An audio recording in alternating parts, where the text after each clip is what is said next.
excited about partnering up with you guys. I'm not going to take a long time to introduce myself because I have a lot of information. I have so much information, you guys, to share. Let me just tell you a couple of things. Number one, at the end of this, what I'm talking about is in a handout that you're going to have access to. So if you want to just sit and listen and not take notes, don't worry about it. The notes are going to be available for you. Everything I say, you will be able to access when this webinar is over. So I highly recommend you sit and listen and start to think about how you can start to change your daily habits to get different results in your life around productivity and how your environment functions. Okay, we're going to get going. So, Happy New Year is the first thing I say to everybody, and even when it's not January, I start my presentation with this exact slide. Happy New Year 2013. And the key here is the happy, because the bottom line, guys, is that the new year is going to roll around every year whether we want it to or not. But what's going to make this year different than every other year? I'm most concerned with the word happy. Okay? So just think about that. So I always talk about how you may be happy about what you're doing, but are you happy about how you're doing it? And that's where I come in. I'm sort of the how-to girl. There are a lot of people out there that have finally found their passion. They love what they do. I have to assume that you guys are mostly in the medical field, and even if you're not, if you're doing what you love doing, that's half the battle. If you can figure out how to do it in a way that serves you well, that completes the happy package. So, top three New Year's resolutions. I know you all know what these are, and if I were standing in front of a live crowd and I said, okay, you guys, tell me what the top 3 New Year's resolutions are. You all know it's obvious. The first one is lose weight, and the next one is quit smoking, and the next one, number 3, is get organized. So I am one of 3 top New Year's resolutions, which is why this is the perfect timing to be watching this webinar. But as I always say, it's never too late to get organized. So if in fact you are someone who's out there declaring that this is going to be your year for getting organized, I have the solution for you. I talk about it's not just a New Year's resolution. What's the new solution that you're going to follow that's going to get you to where you want to be? Okay, so what do they all have in common? That means losing weight, quitting smoking, and getting organized. Well, what they all have in common are these 5 things: commitment, determination, discipline, perseverance, and the most important is the system or the process that you're going to use to change. And if you've ever lost weight before on any kind of program, or if you've ever tried quitting smoking and did it successfully, or if you've even ever gotten organized, really what it boils down to is how badly do you want it? It's the people who choose versus want that are successful. You can't just want it. You have to make the decision to choose to do something about it. And it's really, really important to get this, you guys. So I want you to think about it. If I were standing in a live crowd, which I am all the time, because I travel around the country speaking to large groups of people, and I say, how many of you out there want to lose weight? I would say 85% of the crowd raises their hand. But when I say, okay, put your hands down, now I want you to tell me how many of you are choosing to lose weight, that's a different story. So if, in fact, you want to get organized this year, you have to make the commitment that you're going to do something about it. Okay, so I ask you this. What are you tolerating in your life right now? Think about that. What are you tolerating in your life now about how your environment functions? That's what Wendy Ellen cares about. She doesn't care about what it looks like. She cares about how does your environment function. And I'm specifically talking about your workplace. So start to think about how does your workplace function? Does it function in a way that serves you well? Okay. Does your office look like this? How about this?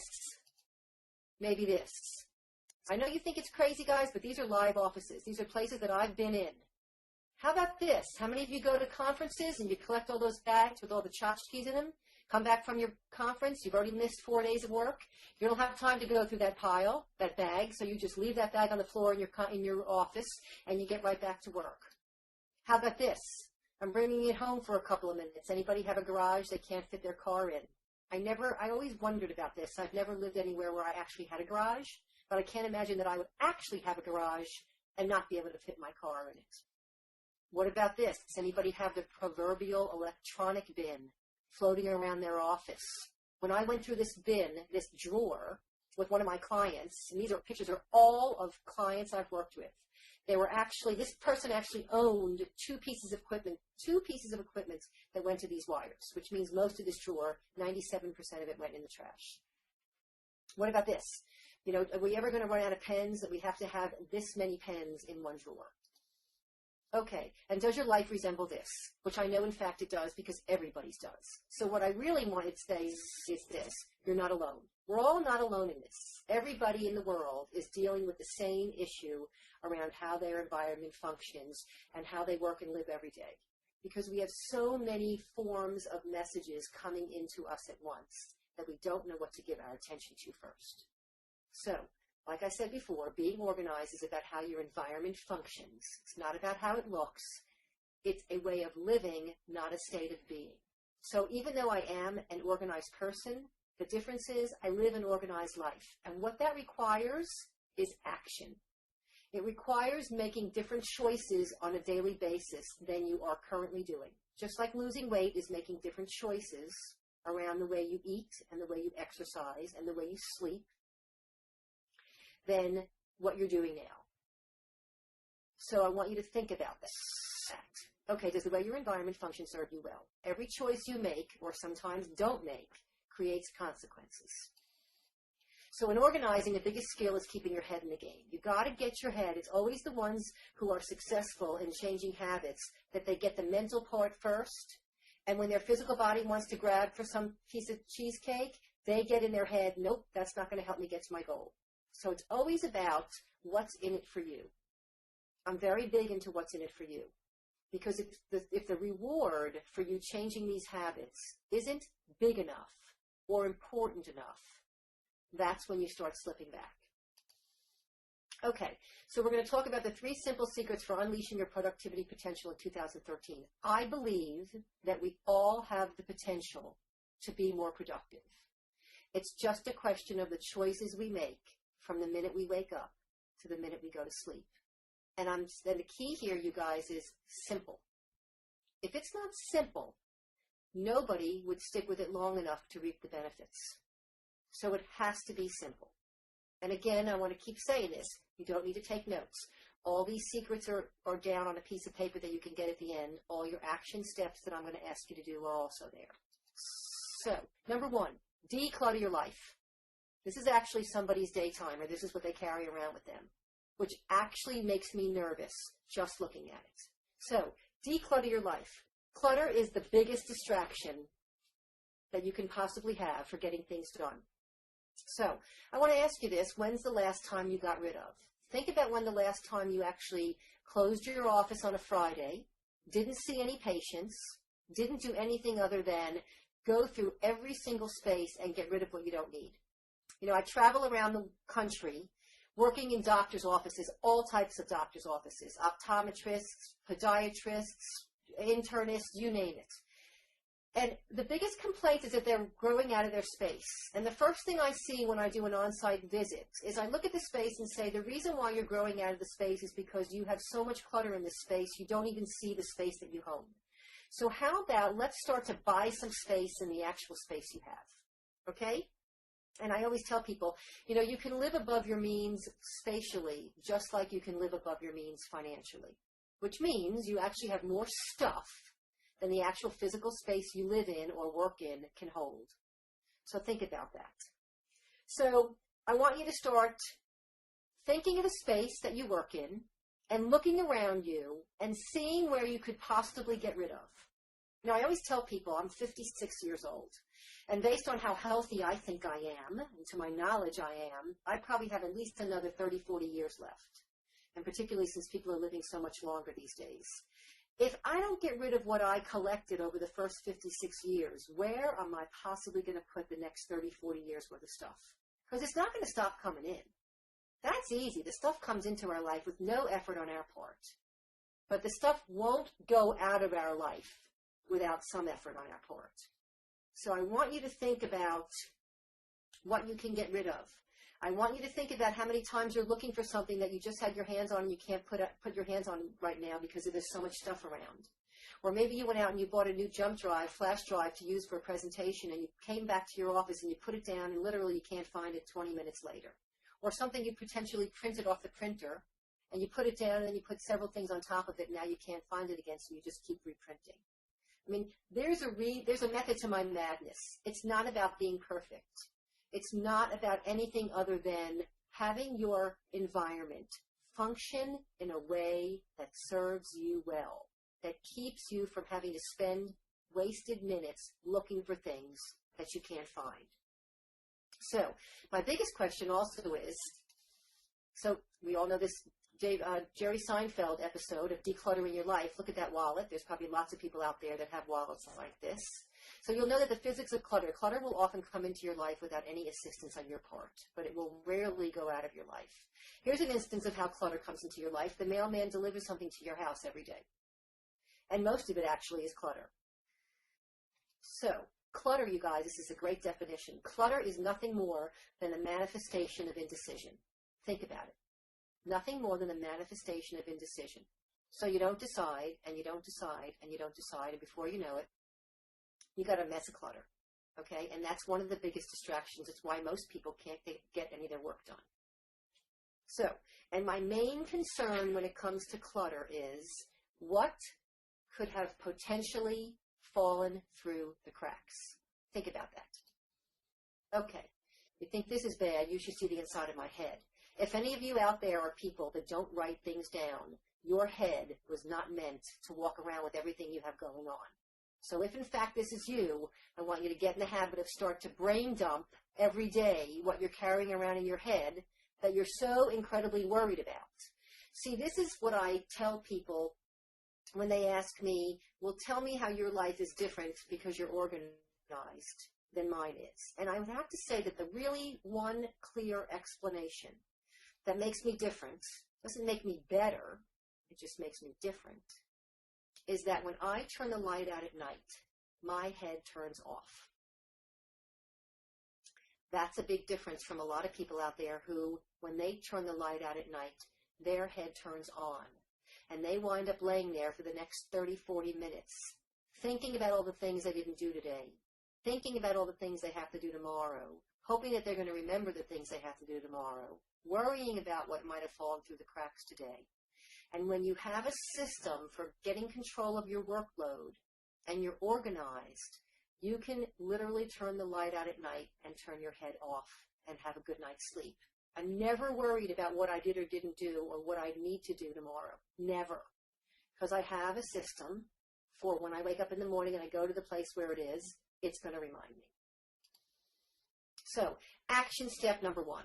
I want you all to set a date and a time to clear out the clutter in your workspace. Okay? Whether you work out of your house, whether you work in an office, whether you are a doctor and you have your own office, whether you are the assistant to somebody in any workplace.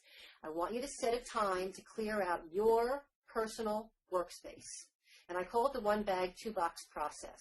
1 trash bag for the trash, 1 box labeled recycle, and 1 box labeled keepers. Okay?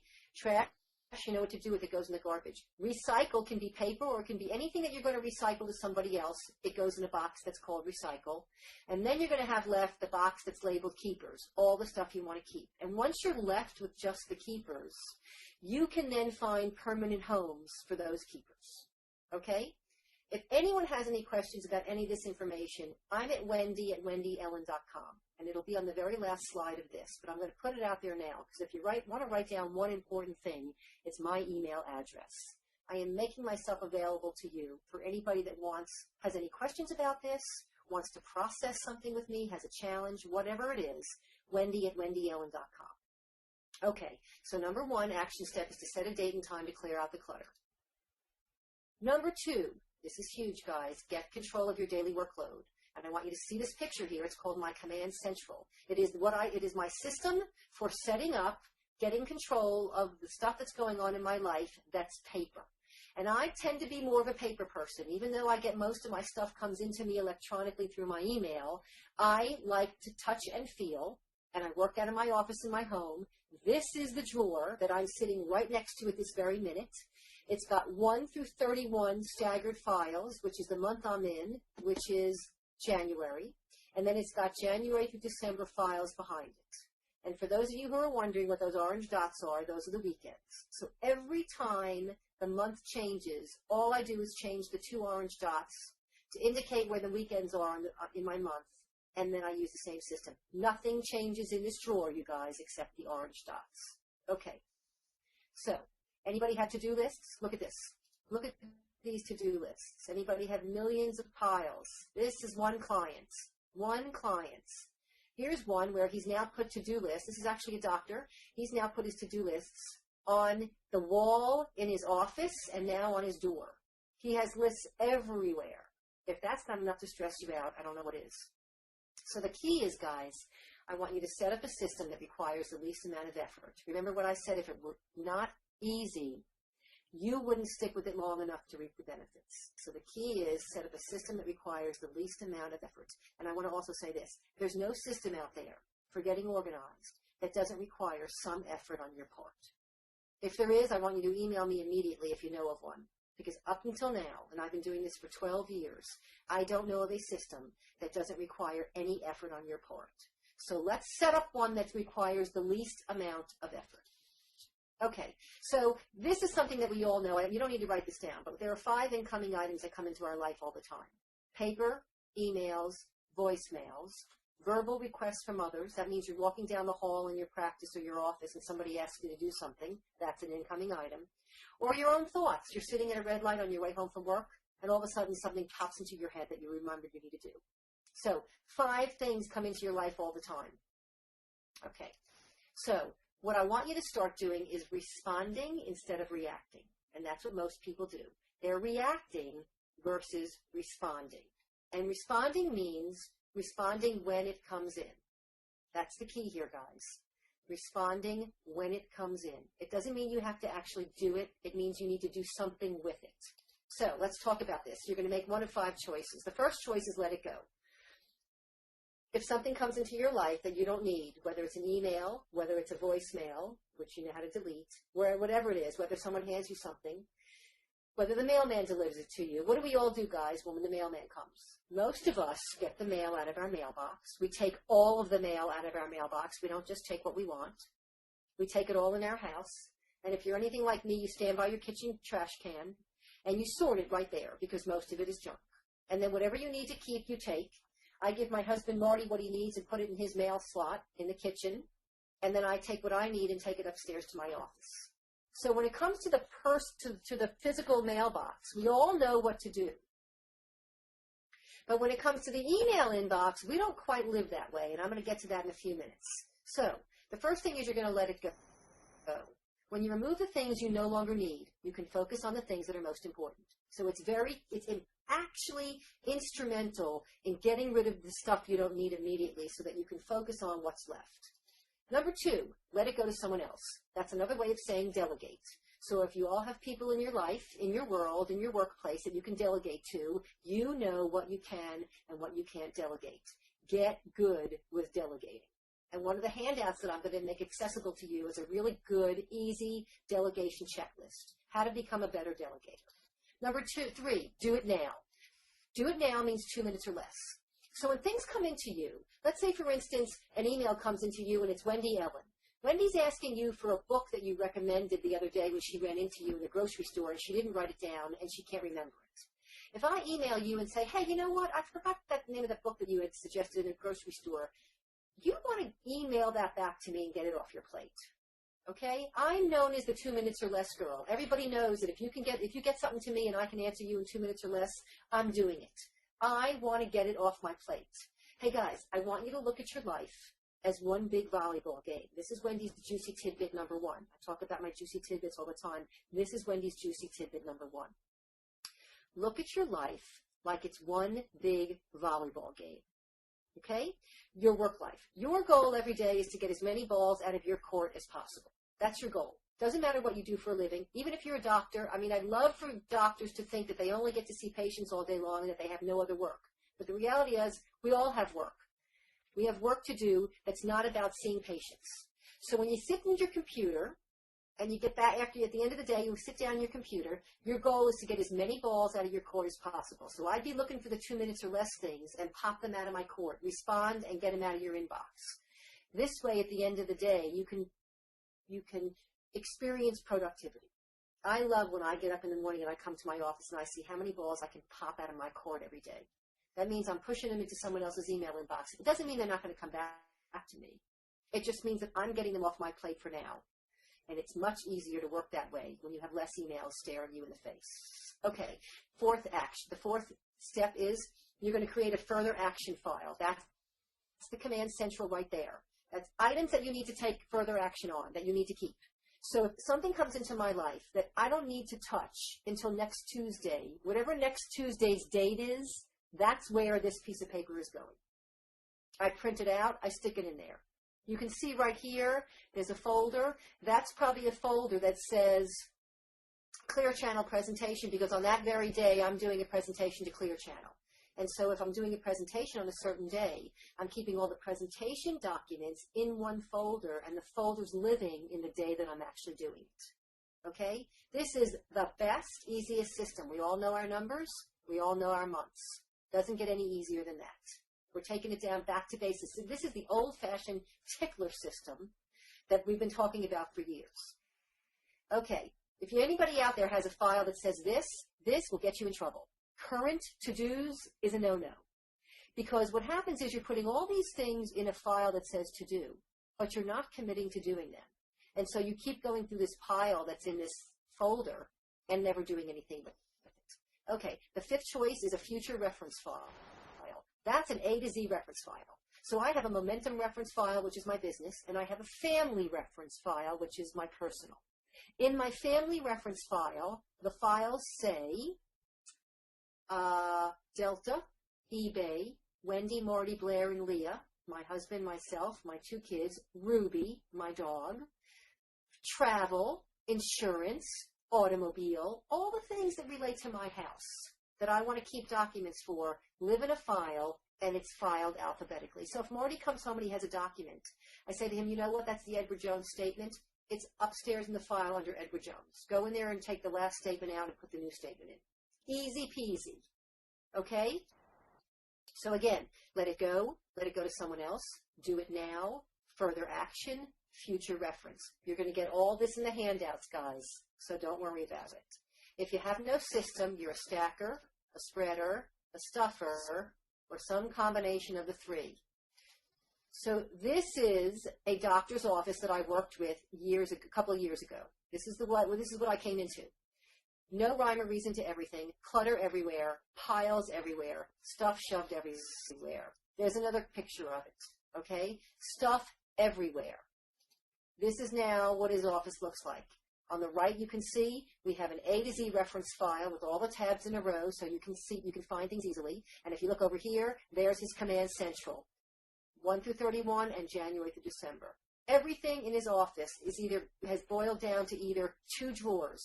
Here is my further action file. Here is my reference file. If I have to keep an item that I have to maybe refer to once a year, it has to have a permanent home. Everything is either in an action file or a reference file. There's nowhere else for it to be.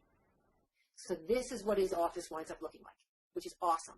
And I will tell you that when you set this system up, it is so incredibly easy to follow. You get so pumped and so jazzed once you do the initial setup that you never want to go back to living that way again. So motivation is what gets you started. Habit is what keeps you going, as Jim Rohn says. So I'm hoping that right now, which is usually the case when I'm doing this workshop in front of lots of people, they immediately want to run out and they want to buy their supplies. And I have in this handout what the supplies are for this. So action step number 2. You're going to set up your command central file. Here's what you're going to do. You need to have a hanging drawer in your office or go get a hanging file box. Either will work. They actually have hanging file boxes on wheels if you want. You're going to get 3 boxes of 25 hanging folders, letter or legal size, whichever side, whatever your drawer holds. Those boxes come with the little tabs. Those are the tabs, the little tabs, that you're actually going to put the numbers and the January through December tabs on. Then You're going to also buy 3 packages of the longer clear plastic tabs. They're 3.5 inches. And because those longer tabs are going to allow you to put more words on a tab, and those tabs you're going to use to set up your A to Z reference file. And then you want to get either a label maker or a Sharpie. If you go to wendyallen.com/free-downloads, there's going to be some downloads that you can actually, some PDF files that you can print out. One of them is the Avery label template that I have for you. That actually has the 1 through 31 and the January through December files right on there. All you have to do is print it out on an Avery tab, and you're good to go. Put the numbers and the letters, the numbers and the months on a tab and set it up. Okay? wendyallen.com, free-downloads. So that's action step number 2. Remember, all of this is on a handout that we'll get to you very soon. Number 3 is huge. Declutter your e-clutter. Okay? Now, guys, if we all knew what this email inbox was meant to be so many years ago, none of us would be faced with the challenge that we are right now with email.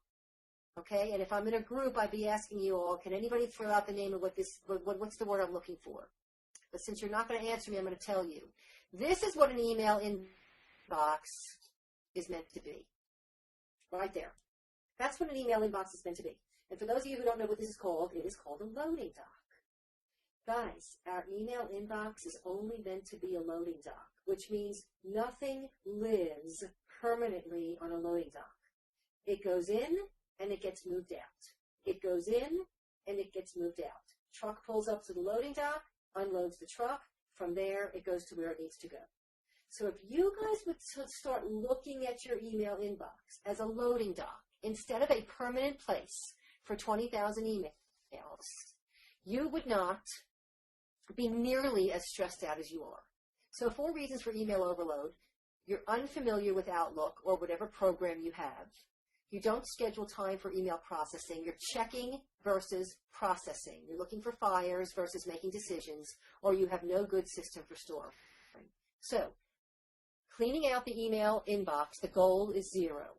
I will tell you that every night before I go to bed, there are 0 emails in my inbox. Now, I might get up and go to the ladies' room and come back and there's 3 more. I can't control what comes in. So I want you to get this, guys. This is really important. We never get it all done. Okay? I've put it out there. I've said it. You never get it all done. We never get it all done. I'm in this like everybody else. I'm no different than anybody else. I have no control over what comes into my email inbox. I have control over what I do with it once it comes in. That's the key. So I want you, if you're interested in jumpstarting this year, with the easiest, most important thing you can do, it is taking on the challenge of emptying your email inbox. And I want you to stay tuned because I'm getting ready to introduce something to the universe, to the world, to the nation very soon about emptying your email inbox. And if you're interested in jumping the gun and getting a little head start on what I'm going to talk about very soon, you want to do exactly what I'm going to show you now. Clean out your overloaded email inbox. So the easiest way to do this is to sort by sender. Okay? If you sit in front of your email right now and you immediately sort by sender, your computer is going to jump all these emails alphabetically. And you're going to start at the very top. And you're literally going to go through and you're going to get rid of what you don't need. Immediately, you're just going to get rid of what you don't need. Okay? Then you're going to go back. Look at this. 20,000 emails. That's how many emails are in this person's email inbox. 20,000 emails. 20,857 emails. You know, people say, is that a lot? I've seen a lot more than that. But yes, it's a lot. It's enormous. Can you imagine 20,000 emails in your inbox? That is the same word, only it's electronic clutter as opposed to physical clutter. That is piles and piles and piles and piles of paper in your office. Call it what you want. It's clutter. So what I worry about, you guys, is not the fact that it says the number there. What I worry about is what's falling through the cracks in these 246 unread emails. And even if they were all read, I care about what could have potentially fallen through the cracks. Okay? This is what happens when you have no emails in your inbox. Now, it's not going to stay at zero for long. And if you wind up taking 20,000 emails down to 1,000, you've done an enormous job. I give credit everywhere credit's due. If somebody has 5,000 emails in their inbox and they can get it down to under 500, that is huge. Huge. I throw the challenge out that anybody that's interested in getting their email inbox down to zero between now and the end of January, that's an amazing start. That is an amazing triumphant success. And if you do it, I want to know about it. Wendy@wendyellen.com. I want to know about it, if in fact this is what you do. So, staying at zero, what do? You make one of the same 5 decisions with your email that you do with your physical. So, something comes into you, you're going to let it go. How do you do that in the email? You delete it. If something comes into you and you need to let it go to somebody else, how do you delegate? You forward. Do it now is exactly the same way. Further action file, you can use your task timeline feature if you have Outlook, or you can use awaiting your response, or future reference file. You can put it in a folder in your inbox, or you can save it to My Docs. So here's something that's really cool, you guys. One of the things I tell my clients and I tell my audience is that if you set up a folder that looks like this, if you look over here, it says under the word inbox, it says _ waiting for response. If you set that file up, every time something comes into your email inbox that you have to take action on, that you don't want to take action on now, but you are afraid it's going to fall through the cracks, drag that email into waiting for response. Just drag it right in there. Every day I come in and I go right to my waiting, I call it now waiting to respond. It doesn't matter, waiting for response.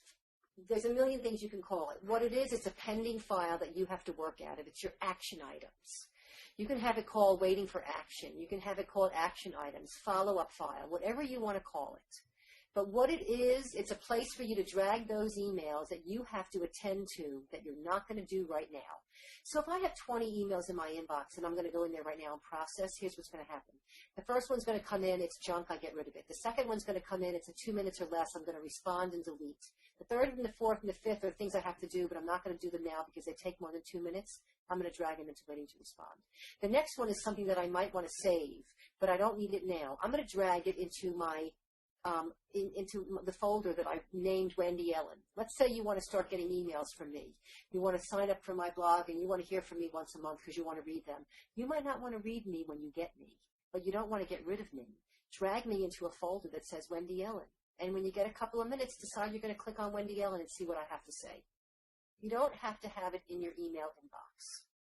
It just needs to be available to you. So,